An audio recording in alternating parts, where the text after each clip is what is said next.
শিল্পী থেকে রাজনীতিবিদ এতটাও সহজ ছিল না। শিল্পী মমতাজ যে একটা সময় যাত্রাপালার গান করে বেড়াতো পাড়া মহল্লায়, সিনেমা পাড়ায় কিংবা মিডিয়া জগতে কথিত আছে যে 300 টাকায় রাত কাটাতো মমতাজ বেগম। 300 টাকায় রাত কাটানো সেই মমতাজ আজ রাতারাতি আওয়ামী লীগের সংস্পর্শে এসে হয়ে গেছেন তিনবারের সংসদ সদস্য।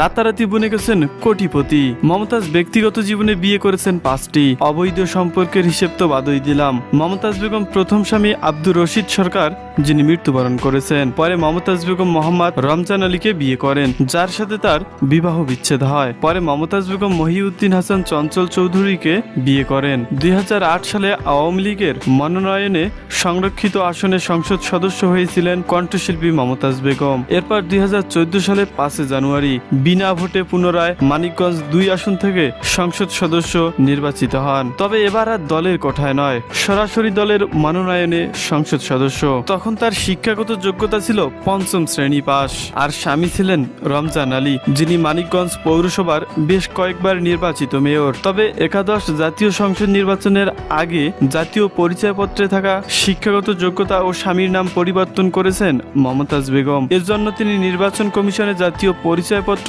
সংশোধনের আবেদনও করেছিলেন। মমতাজ বেগমের আগের স্বামীকে তালাক দিয়ে তিনি পরে আবার বিয়ে করেন। তিনি বারংবার সাহসাই এমনটাই করেছেন, কারণ বিয়ে তো আর জীবনে কম করেননি। মমতাজ বেগম 5 মে 1974 সালে মানিকগঞ্জ জেলার সিংগাইর উপজেলায় জন্মগ্রহণ করেন। মমতাজের মা উজালা বেগম এবং বাবা মধু বয়াতি ছিলেন বাউল শিল্পী। মমতাজ বেগমের 2 ভাই রয়েছে। মমতাজ প্রথম জীবনে বাবা মধু বয়াতি, পরে মাতাল রাজ্জাক দেওয়ান এবং শেষে লোকগানের শিক্ষক আব্দুর রশিদ সরকারের কাছে গান শেখেন। মমতাজ বেগমের ছেলের নাম মেহেদি খান ও পুত্রবধূর নাম চৈতি দেওয়ান। তার এক নাতনি রয়েছে। কণ্ঠশিল্পী মমতাজ বেগমের স্বামী ছিলেন মানিকগঞ্জ পৌরসভার সাবেক মেয়র রমজান আলী। সংসদ সদস্য হওয়ার পর তাদের মধ্যে ছাড়াছাড়ি হয়ে যায়। পরে তিনি তার প্রতিষ্ঠিত হাসপাতালের চিকিৎসক ASM মঈন হাসানকে বিয়ে করেন। 2 দশকের বেশি তার পেশাদারী সঙ্গীত জীবনে 700টিরও বেশি একক অ্যালবাম প্রকাশ পায়। তবে মমতাজ বেগম যার কাছে গান শিখেছিলেন সেই লোক গানের শিক্ষক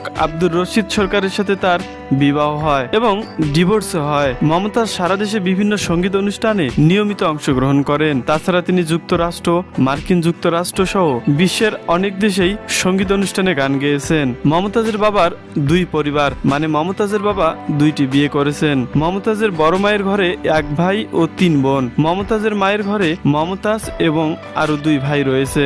রূপকথার সেই গল্প কাহিনীকেও যেন হার মানে তার গল্প। সেরা কাতায় শুয়ে কখনো লাখ টাকার স্বপ্ন দেখেননি তিনি, বরং স্বপ্ন না দেখেই যা পেয়েছেন তা কখনো কল্পনাতেও ছিল না তার। অনেকটা মেঘ না চাইতে বৃষ্টির মতো নাম, যশ, খ্যাতি সবকিছুই পেয়ে যান তিনি।